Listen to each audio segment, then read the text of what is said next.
Nigeria's president responds to British Prime Minister Cameron's off-the-cuff remarks about corruption. Was Equatorial Guinea's last election free and fair? A former U.S. ambassador says no. And how conservationists in Cameroon are helping make a favorite snack more accessible. Africa 54 starts right now. Good evening and welcome. I'm Vincent Makori. This is Africa 54. Now tonight we begin in Tanzania, where people with albinism are under constant threat of attacks. So-called witch doctors are willing to pay thousands of dollars for their body parts to be used in lucky charms. Last summer, 5 young children who lost body parts in brutal attacks were brought to the United States, where they received prosthetic limbs. VOA's Willie Laurie checks in with 2 of the young children to see how their lives have changed. 12-year-old Magulu and 6-year-old Baraka love to play games together. Soccer, cards. The Tanzanian children were born with albinism, a congenital disorder characterized by a lack of pigment in their skin. In some parts of Tanzania, people with albinism are thought to hold mystical powers. As a result, they are sometimes attacked and even killed for their body parts. When Magulu was 9 years old, men with machetes cut off his left arm. He got attacked when he came from the school. He was in the field taking care of cows after school. Last summer, the nonprofit group Under the Same Sun teamed up with the Global Medical Relief Fund to bring Magulu, Baraka, and 3 other children to the United States, where they received prosthetic limbs. I was happy to get an arm. It helps me wash my clothes and put things away, and it helps me play games like this. Ruella says she's noticed a big difference in the children since their trip to the U.S.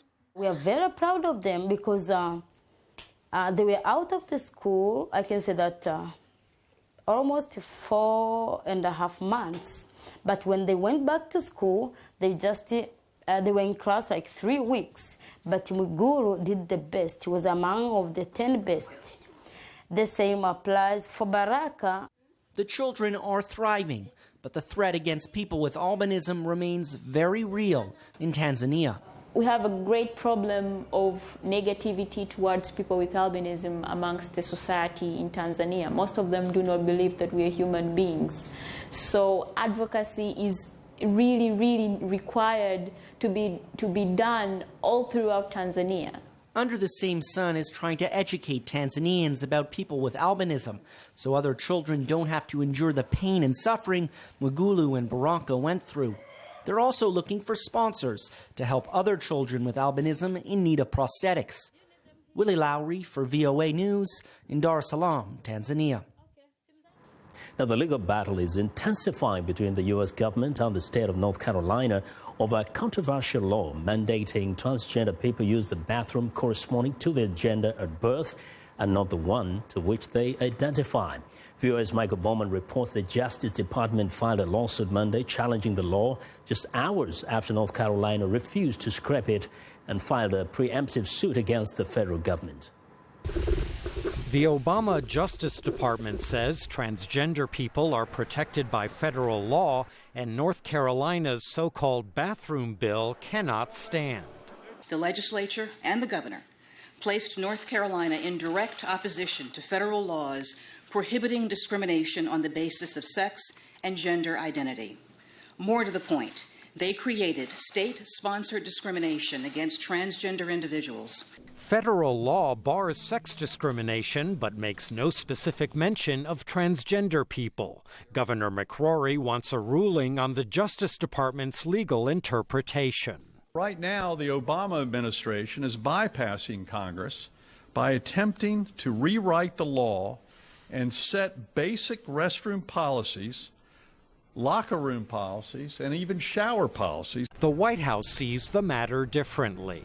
What the state of North Carolina has passed in a one-day special session is inconsistent with the values of fairness and equality and justice that we hold dear in this country. North Carolina faces a backlash as some companies halt expansions and performers cancel concerts to protest the state law. At the center of the controversy are transgender people, a tiny minority that draws the ire of social conservatives. Someone in their mind wants to be something that they completely are not, just like someone who is not overweight looks at the mirror and thinks they're overweight. We know who we are. Jay Brown was born female. I'm a dad. I have two little girls. I have a wife who I've been married to for more than a decade. I am not sort of the monster that folks out there have been trying to paint me as. Last year, the Supreme Court legalized same-sex marriage. Now a new battle is underway over transgender people and how they are treated. Michael Bowman, VOA News, Washington. Well, Nigerian President Muhammadu Buhari demanded Wednesday that Britain returns assets held there by corrupt Nigerians, pointing the finger back at London after British Prime Minister David Cameron suggested Nigeria was fantastically corrupt. Speaking on a panel on the eve of the start of the Global Anti-Corruption Summit, Mr. Buhari says he wanted something more concrete than an apology. He wants the return of assets taken out of Nigeria and stashed in Britain.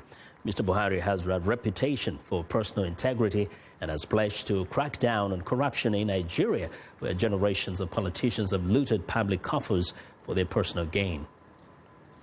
No, I'm not going to demand any apology from anybody.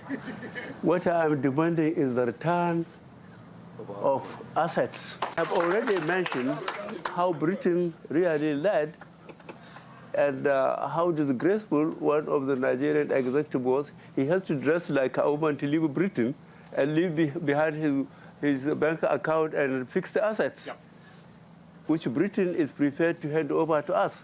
This is what I'm asking for. Well, Buhari was referring to a former governor of Bayelsa State, Diepre Alemeye Sega, who was arrested in London in 2005 but skipped bail and escaped back to Nigeria, where he was convicted of stealing millions of dollars of public money. While police in the Democratic Republic of Congo fired tear gas on Wednesday at thousands of supporters of Moise Katumbi, a leading opposition candidate for president who's being questioned over government allegations of hiring mercenaries in a plot against the government. Police arrested at least 10 people outside the Prosecutor General's office in Lubumbashi when a crowd surged toward the building as Katumbi arrived for a second day of questioning. Katumbi is a favorite in the race to succeed President Joseph Kabila, who must step down after elections in November. Katumbi's supporters say the accusations against him, which could lead to jail, are aimed at derailing his campaign.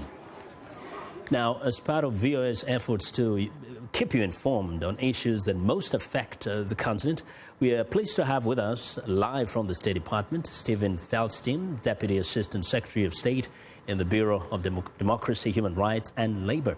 Secretary Feldstein is responsible for DRL's work in Africa on international labor affairs and international religious freedom. He recently returned from Burkina Faso and the Central African Republic.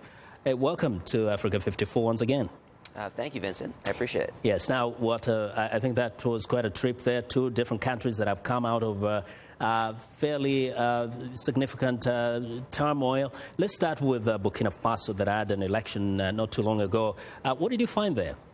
Oh, well, it was a very fascinating trip, and I think you're exactly right. You know, the idea is, especially with Burkina Faso, I found a lot of cautious optimism and very, very high expectations from civil society and from the different people that we talked to, not to mention an awareness by the government that this is really a key moment to do something different when it comes to rebuilding the country in a different form, in a different fashion, and really bringing democracy in a new way. So I found, both a very interesting context in terms of people saying we have to capture what we've gained and what we've been able to accomplish so far in terms of restarting and bringing democracy to the country, but we also need to think about the very serious challenges that the government has to grapple with, from corruption to many other things. Yeah, and we know that former President Blaise Compaoré was not to be cracking down very hard on dissidents, but now after those demonstrations that took him out of power, now we have a new government. What are human rights advocates saying in terms of the new administration? What do they see? Yeah, no, there's a few things. I think, first of all, there's a really big question about transitional justice. How do you deal with some of the past abuses and past issues with the prior government in a way that's both transparent and that's fair and will build credibility for the new government going forward. If there were complaints in the past that that there was corruption and other sorts of issues to the prior government, how do you start with a clean slate and say, now things will be different? Those were some of the big issues that were mentioned to me, dealing with the past and setting a firm and strong foundation going forward. Very briefly, in terms of the relationship between the U.S. and Burkina Faso, how is it now? What is the state of that relationship? Very strong. We're very supportive of the new government. We think that there's a lot of potential in terms of both what they have messaged and the actions that they're trying to do. I had very warm meetings with a number of different government counterparts, including very good meetings on security side, good meetings on the justice side, where we talked about a range of issues. We talked about some of the difficulties and challenges related to the terrorist threats in the region. We talked about the need to make sure that justice and rule of law was respected and advanced in that context. And we talked about the importance of institutions and how to build those institutions in a legitimate way. And I think, between those conversations, there's a real sense that the partnership between the U.S. and Burkina Faso can really advance forward positively. Now, moving on to the Central African Republic, is a country that has been in turmoil now for years. Recently, of course, had an election. There's a new leader in town. But there are reports that still there are massive human rights violations with constant killings in the cities and on the outskirts. What are the challenges the government told you they have to face? Right. No, Central African Republic was interesting, and the challenges there are very significant. I would say just to start with, there's a sense of very cautious optimism that with President Touadéra and the new government, there is a real desire to turn the page on some of the past, to deal with these abuses in a legitimate way, and to move forward and try to really grapple with some of the key challenges. One of the top things that they mentioned is the concern about how to provide for security. And so what you have right now is a situation where there are still armed groups that are operating in many areas of the country. MINUSCA and the French Sangares have really done a good job working with the government to try to restore order and stability. But this is an ongoing process, and as long as these groups have arms, this is something that will be an issue that the government has to deal with. So that was one thing. The second thing that I really saw was a desire by those who have been victims of atrocities and abuses, who are still in IDP camps and other places. They want to see justice done. They say, okay, we were able to have a good election. We're now at a point where we have a government that we think respects and believes in the things we believe in. But how is my voice going to be heard in terms of the things that happened to my family and to my friends in the last few months? And those are the issues that will have to be grappled with in a serious way. And a big challenge also, because we know some of those have also accused international, especially peacekeeping forces, of having violated their rights. What kind of reassurances do they want to hear from, say, the United States and others who can exert some pressure on the authorities there? No, that's a very good point. The sexual exploitation and abuse allegations are very serious, and these are things that we discussed with UN counterparts while in Bangui and Central African Republic.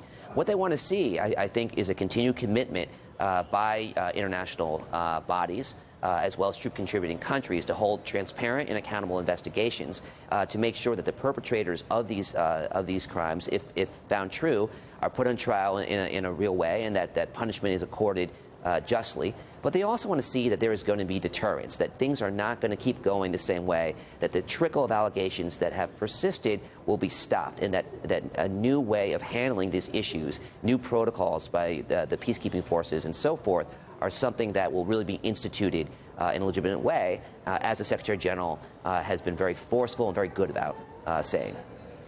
Well, Mr. Secretary, thank you very much for joining us today. Thank you, Vincent. I appreciate it. All right.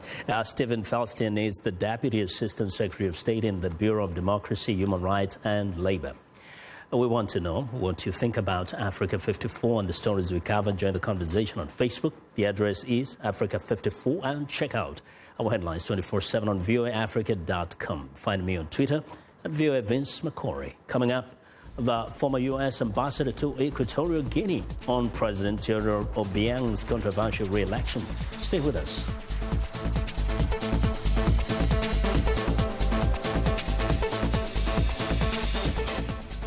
I am Sheikh Asali, host and senior editor of VOA's international call-in talk show, Straight Talk Africa. Today we'll examine the tobacco industry. We pretty much touch on anything that you can think of. Politics, health issues, human rights issues, you name it, we talk about it. The issues that we discuss are pertinent to most people on the African continent.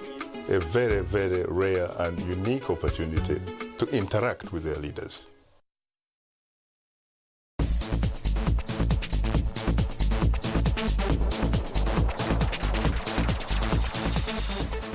Well, authoritarian rule, alleged corruption, and barrels of oil. Well, Equatorial Guinea's president has something of a reputation. Yet Teodoro Obiang holds on to power, winning the most recent polling with almost 94% of the vote. But is the April election free and fair? In this week's one-on-one with Peter Cloty, Peter talks with former U.S. Ambassador John Bennett, who served in Equatorial Guinea and has become one of Obiang's harshest critics.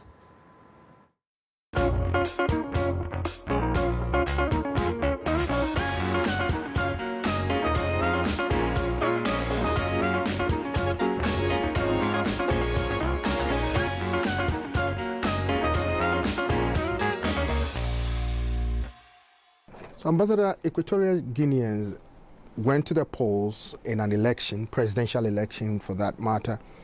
Do you think the election was free, fair, credible, and that met international standards? It was a recrowning. It was not an election.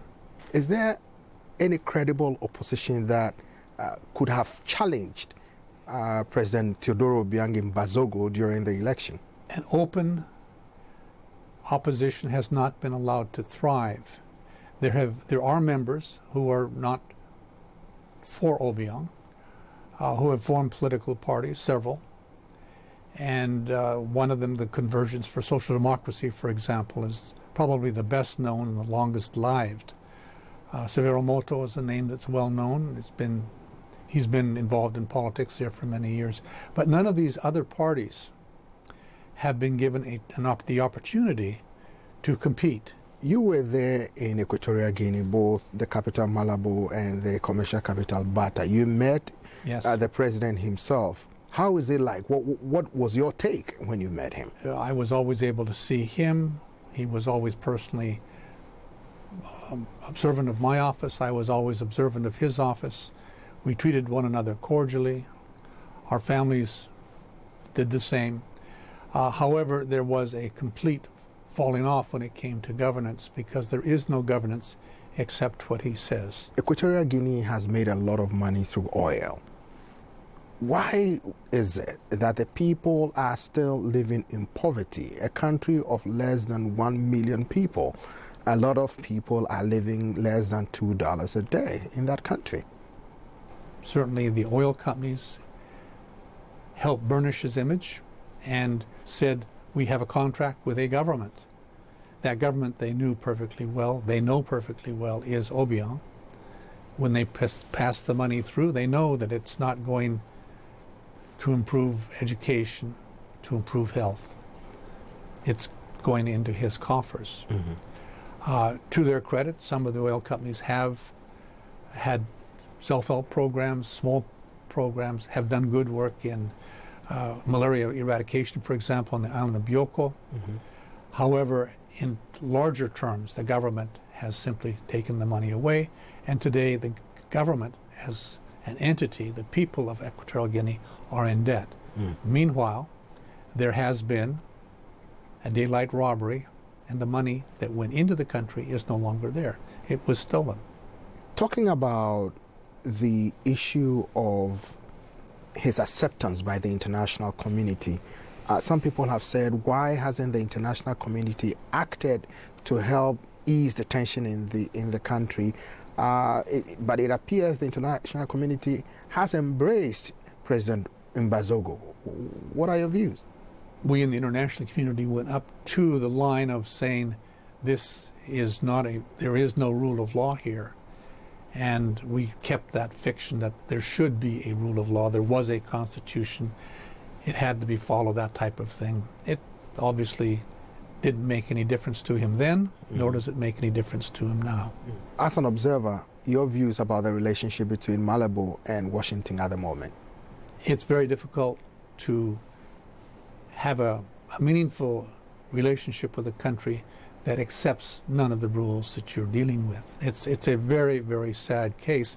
That's why the best single book of what happened during the Macias years, it was called Equatorial Guinea, An African Tragedy.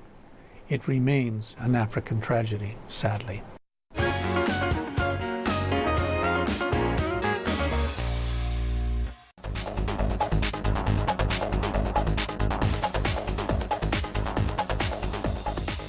Well, in business news, the energy crisis in Nigeria continues to spin out of control. With more on the latest developments in Lagos, Africa 54's business correspondent Jill Malandrino joins us live from New York. Hi, Jill. Hey there, Vincent.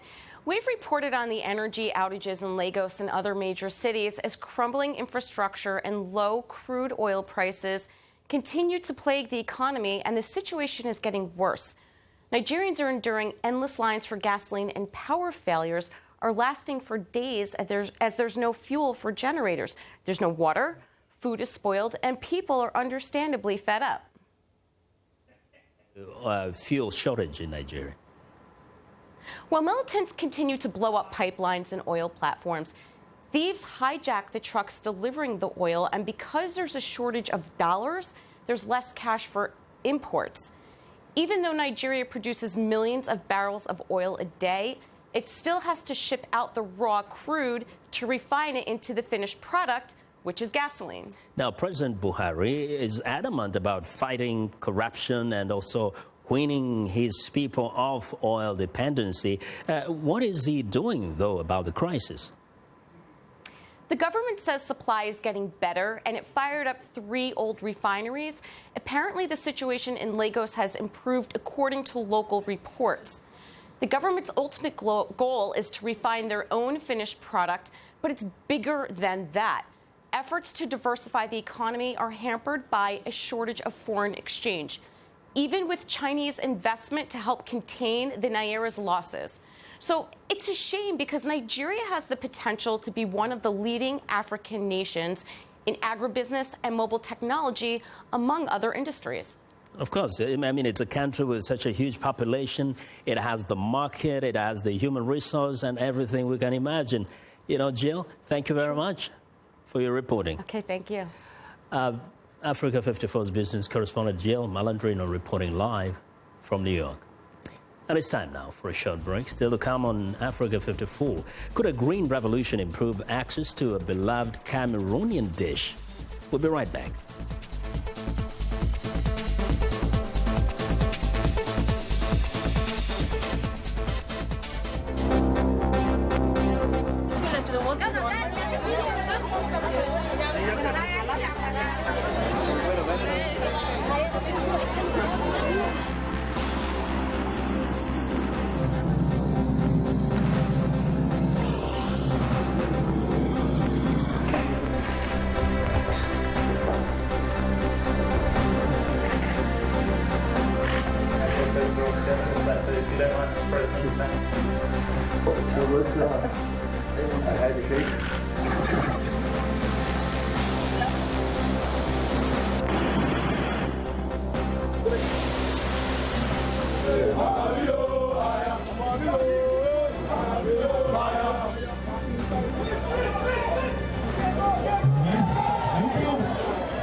I wanted to present music and a side of American culture that is most important to me, that is a part of who I am. They're going to get some incredible performances. That's one of the things I love, bringing these artists in so you can get to see them do what they do. It's soul music, and that's what music is. It's that which comes from the soul.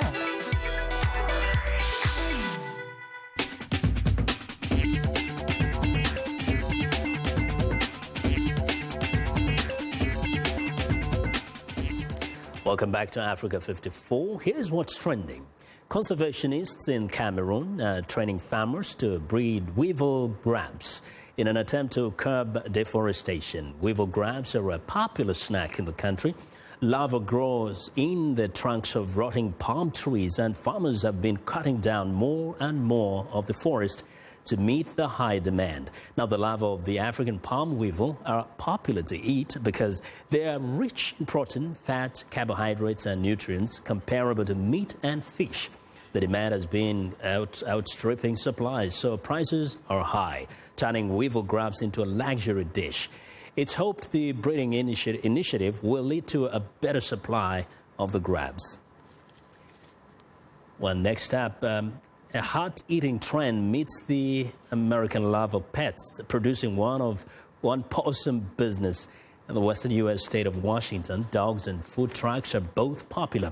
Now, one truck is combining both. The Seattle Bakery rolled out 10 months ago, offering homemade gourmet treats for dogs and coffee and cookies for their owners. The truck's owner says Seattle's dog-friendly reputation and well-established mobile eating scene make it ideal for a doggy-focused eatery. The concept is new, and rare enough that dogless people occasionally misunderstand and purchase a treat. Popular items include bacon, cupcakes, mini cheesy donuts, pumpkin pretzels, and peanut butter cookies. Well, and finally, this baby crawling race is one of the highlights of the Hong Kong Baby Expo, where parents try to find products to give their child a head start in life. Now, the baby show has attracted large numbers of parents hoping to sample the latest products on the market. One item gathering interest is a colorful spongy wallpaper that keeps children safe from hard surfaces. The wallpaper is becoming a popular choice in Hong Kong's tiny apartments. Another exhibit attracting attention is a special infant massage. The massage therapists say parents see their babies sleep better at night after massages. And that is what is trending today. And that's our show for today. Now be sure to watch Africa 54 on our website at voaafrica.com. For more news, tune in to VOA's evening radio show, Africa News Tonight at 1800 UTC, and in the mornings to Daybreak Africa between 0300 and 0600 UTC. That's Monday through Friday. Thanks a lot for watching from all of us in Washington. Have a good night.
Welcome to the Voice of America's Newswords. Here is a story that has to do with defects or problems with cars. Listen for the word that means to take back something. Recall. They had meetings over this defect. They shared complaints over this defect. Yet there was no investigation by the government and no recall by General Motors until 10 years later. Recall. It is a word that means to ask people officially to return something. In our story, there were major problems with some General Motors cars. The man says the U.S. government and the car company took too long to issue a recall, so the cars could be fixed. Now, when you hear the word recall, your American English will be good enough to know what this news word means.